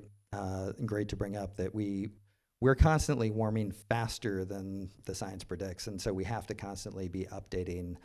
And as I mentioned, at first, when we published a textbook, the science said we actually needed net zero as a planet by 2040. Well, a few years ago when we wrote it, now it's 2035. And of course, that's as a planet. So those with money and resources, certainly including large investors, we need to have a basically net positive ASAP, like this year, certainly within the next 5-year plan, to make up for all those that can't afford to get there, so that we still have that net out at 2035 at this point. The longer we wait to decarbonize, the faster we need to go. But it's not, it's quite possible, and maybe even probable, many would argue, that we breach long-term 1.5 warming. As mentioned, we've already had periods that are increasingly getting sustained of 1.5 warming, and localized, some places are much, much higher than that already. Like in the Arctic in particular, warming is already in the multiple degrees C, and massive ecosystem disruptions already, melting of permafrost, et cetera. So yeah, it's how you calculate that 1.5 is another huge complex question. In some calculations, we're much closer to it. So more things to add to your checklist: elevating truth, supporting the vulnerable as best you can, wherever you can. And now it's really up to you to go out into the world, apply your climate positive plans however you want. I would say we're thankfully at this S-curve transition, already driven by China more than anything else, and quite literally driven by EVs coming out of China. Is going to be the next big thing. With the Wuling Mini now, that's the sticker price there, $4,300 US. Many other competitors around that price point for a small city mini car. It's up to us how much we want to accelerate these S-curves. They're happening and will continue to happen, but we can work to, through innovation and implementation, really accelerate much faster. And in terms of climate risk and investing, it's also important to acknowledge fossil fuel economy is going to go away a whole lot faster than you think globally, whether you like it or not. And that means most fossil fuel investments are going to go bankrupt and have massive stranded assets a lot faster than many people think. Certainly the fossil industry would have you believe. The clean tech solutions we already have can pretty easily scale up to eliminate around 75% of our current global fossil fuel demand with solar, wind, EVs, heat pumps, other efficiency technology, et cetera. And we're already seeing the point where CapEx is going down and fossils, capacity additions are going down. We're hitting that peak. And you have to think about, as Chinese EVs go everywhere, and already over half of vehicle sales in China, the world's largest auto market and maker, what does that mean for demand for oil and the price of oil? The obvious supply-demand assumption is the price of oil is going to collapse probably pretty soon as we're getting to this peak tipping point. And this is where fossil fuels need to go to achieve 1.8 degrees or 1.6 degrees warming in this model. Obviously, we want it even faster at 1.5 degrees. And of course, the worse climate change gets, the more policy pressure is going to be on this transition of phasing out fossils. And we're already seeing in a number of places, including California, but 70 countries and regions have banned the sales of internal combustion vehicles with sooner and sooner dates. So that's another thing to accelerate this. There's, of course, net zero targets all over the place, now currently covering about 95% of emissions. And carbon prices are ramping up, so there's that market driver as well. And the good news is there's cheap, very, very abundant, more than 10x, in many cases more than 100x or even 1,000x realistically developable renewable resources, primarily solar and wind, but other types as well, all over the world. So in the energy security context, any country that's not a fossil fuel exporter is trying to make this transition as quickly as possible. And the smart ones that are fossil fuel exporters, like Norway, already have made this transition. Malaysia is very well positioned to be a hub of this transition and really be a leader with the people you have here and the education, the technology and IT you already have here, your geographic and geopolitical positioning. Your affordable high quality of life is a huge thing. Many people are leaving Silicon Valley and San Francisco because it's so freaking expensive. You could be attracting top international talent like Chile from around the world to scale up climate solution technologies here. Of course, there are challenges as well. Fossil fuel interests, geopolitics, outdated thinking, I think really everywhere is the biggest challenge. And I challenge all of us, including myself. I think of myself first and foremost actually as a scientist. And scientists, engineers, investors, we all love data. And fundamentally, we should all welcome being wrong and constantly questioning what we think we know. Because what we think we know is changing really fast with these cost curves coming down on renewables and electrification. So the old adage, and I hear it here plenty still, is clean energy expensive. The reality is clean energy is cheap and abundant and only getting cheaper and cheaper, and that makes it more and more abundant as well. Old adage, fossil fuels are cheap. No, actually fossil fuels are very expensive and very deadly if we're honest about the accounting, and stealing trillions from society every year. Outdated thinking is that emerging economies and middle income countries can't afford climate solutions. I'd say the updating thinking is you can't afford not to. If you don't make this transition now, as investors, as policymakers, as companies, you're really going to be left behind. you're going to ultimately be making your people poorer because they're going to be paying more for energy, and then also having the additional poverty impacts from additional pollution. So climate solution scale up is really essential for economic growth and solving poverty. And you can not follow the trajectory of the US and Europe and actually leapfrog in a lot of ways, as China has done. Outdated thinking is net zero by 2050. I put climate positive by 2040, but I think even that now is updated. I think it's 2035 based on the conversations we've had this week, and probably very soon it will be 2030. And so for companies, for governments, for investors, again, do you want to be a leader or do you want to lose in this economy? And there is a renewable energy transition policy for Malaysia right now, which is definitely a lot of steps in the right direction, but I would challenge all of us to push things even farther and faster and think about Malaysia in 2040 as 100% electrified and EVs, 100% clean energy, probably zero fossil sales, whether you like it or not, because the market for fossil fuels is going to tank. Zero deforestation, and then being a hub of this carbon innovation and removal economy. Every job, every investor, every business can be a climate solution. Here's an abbreviated checklist, some ideas about investing in climate future. And you can think about this just as how to do this for your own home too. If you're not controlling a company, if you're not a big investor, you can invest your own time and your own money in implementing all 8 aspects of climate action into your life. And again, for anybody who wants the deck, here's a blank checklist as a starting thinking point for filling up your own checklist of action. So another world really is possible, and we're accelerating towards it a lot faster than a lot of folks think. We already have virtually all the solution technologies we need, just about implementing them and scaling them. And we can do that while reducing poverty, improving equity, and enhancing other SDGs across the board, because of course, it's not just about climate, but how it intersects in the healthy, wealthy, thriving world that we all want.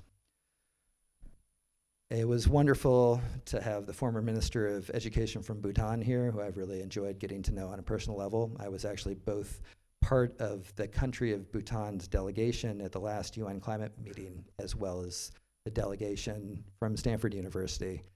And much like Norway is a model in many ways, Bhutan is an extraordinarily aspiring one too. They went from kingdom to democracy out of their own free will. And they've done it. There's been some bumps along the road. And they've done it while having this gross national happiness economy that prioritizes the happiness of their people above all else. And I would say that's actually the economy we all should be striving for. Money is just maybe a stepping stone to happiness. There's actually generally a quick separation beyond when you have enough money to fulfill your actual needs to then when you cross that threshold to getting into the money for once, there's not a lot of correlation between how much wealth you have and how happy you are. Bhutan is prioritized happiness above all else. With clean energy, with electrification, there actually, I think, is a great synergy between economy and happiness and economic growth. For some climate solutions like carbon removal, we do need to be willing to pay a higher price. But I'd argue it's, at this point, really essential for our happiness. Bhutan has been a leader in forest conservation. They have effectively 100% forest conservation, and they kind of complain they were left out of the carbon markets because they've been doing this since before the carbon markets existed. They also have effectively 100% renewable energy. Also, because like Norway, they're blessed with a lot of hydro, and they actually export tons of renewable energy to their neighbor, India specifically. Here in Malaysia, you could be exporting a bunch of cheap solar to Singapore, which is very desperate for it right now. So Bhutan has had really the courage to lead as a quite poor country when it comes to per capita income in a way that many of us have not. And I think we should follow their example, much like Norway's example, in terms of how they prioritize change and leadership. And that's all I'll say there. But it's another thing to keep in mind, because ultimately, do we have the courage to change and lean into this transition, move our money into this transition? And the faster we do that, the better it's going to be for the world, but also the better it's going to be for our own investment portfolios. Because if we're stuck in polluting legacy systems that just are going out of business, that's not a place you want to have your money either. So with that, thanks for bearing with me with a little extra time. We do have another question here. Yes. What's that? Oh, the AI slide. Where is the AI slide? I thought it was in here. Maybe I took it out. I'm sorry. So I could opine on AI and climate solutions I apologize. It was in here. I think I accidentally had deleted it. AI and climate solutions are talked about a lot, as mentioned. Data center energy consumption definitely is ramping up. If you look at the projections for data center, and actually my co-author for Solving Climate Change, Jonathan Kumi, he's an extraordinary expert in this area. He's frequently interviewed and has wrote other books and studies on it. So he specifically does a lot of work with the IT industry and making data centers more efficient. So he could give you a much, much better rendition of this, but actually specifically just looked at AI. And the short synopsis is AI is going to require some additional data center energy use, but it's actually much less than most people think, again, because efficiency technologies are making the estimates be a lot lower than the realities in terms of the computational efficiency as well as kind of the equipment efficiency related stuff. Many of the data centers, at least in the US and Europe, are going 100% renewable energy, typically with solar, wind, hydro, depending on the mix, because the market demands it, but also because it's just cheaper. So if you can ensure that additional computing power is powered by renewables, of course, that helps. But actually, I think the more open question with AI beyond the additional energy use, and the additional energy use of AI, by the way, is far, far less than the additional energy use of our crypto economy, which only gets more and more polluting in most cases, with Bitcoin and other proof of work systems designed so that every transaction takes more energy and by definition takes more pollution. So the last I checked, our crypto economy uses about as much energy as the country of Argentina. And every time I check, it's like a bigger and bigger country, again, because by design, it is fundamentally inefficient. But it doesn't have to be that way. The first time I was in Singapore was about a decade ago. I spoke at a IMF, International Monetary Fund event on a panel with this crazy young, I think Ukrainian guy, Vitalik, who at that point had relatively recently founded something called Ethereum, which now is the world's second largest cryptocurrency. And I gave him a hard time on the panel exactly about crypto and energy use. And he said, don't worry, because at that point it was much, much less. He's a billionaire many, many times over now. He was probably already one then, even though I think he was still a teenager. And he said, don't worry, we're going to shift from proof of work to proof of stake. And I'm like, okay, over my head, but sure. And he sort of explained it to me, and he made it seem like it was going to happen in the next 6 months or something, which didn't happen. It took about, I think, 7 years from then, but to his credit, they did it. And in shifting the computational backbone of the system of Ethereum, again, the world's second largest crypto, from proof of work to proof of stake, overnight, the energy footprint of Ethereum dropped by 99.999% to the point that now an Ethereum transaction uses less energy than a Visa card transaction. And I bring that up because it's interrelated with data center energy use, but it also is just an astounding example of innovative transition, where something you think you know, like I used to think I know that cryptocurrency is always going to be bad for climate, can enable human trafficking and all sorts of other things that are bad regardless. But yeah, that transition was pretty astounding. And we're starting to see similar computational upgrades in AI that necessitate a whole lot less power than we thought. And we also have to factor in, if you're doing something with AI that, you do a query, it may take more energy for that search, but maybe it then replaces the however many weeks of time you're going to spend at your computer with your computer on and all that energy use. Because right now, actually, laptop computers and phones are using still substantially more energy than data centers, in at least the calculations I've seen. So the energy use with AI, I think it's less of an issue than people think. What is done with AI, I think, is the much more bigger open question. Because AI right now, it's enabling more energy, renewable energy. There's AI systems that are helping utilities, for example, forecast solar and wind, and then having much less peaking fossil use, so the systems are more efficient. There's a number of companies doing that. There's also AI companies that are helping oil and gas companies extract more oil and gas more efficiently, and so accelerating more fossil extraction. What's going on with electric vehicles, and in San Francisco, we have these driverless electric vehicles from Waymo, the Google X offshoot, everywhere, and they're now just open to the public. And it's a technology that you can either take one of those or take an Uber or a Lyft. If you take one of those, you're getting an electric vehicle. With an Uber or Lyft, you're generally not, unless you pay a premium to do that. Hopefully soon that'll be actually paying less to do that, because that's what it really should be. But it's something where AI is effectively enabling decarbonization and other pieces of the economy with electrification of transportation there. And also, many of our Uber and Lyft drivers, they make so much more money in the city of San Francisco and Silicon Valley than they do out in the outskirts. Many of the drivers that drive in the city, and I know this is true in other cities, they come from sometimes 200 kilometers away, and even sleep in their cars over the weekend because they earn so much better wages. So think about all that additional pollution.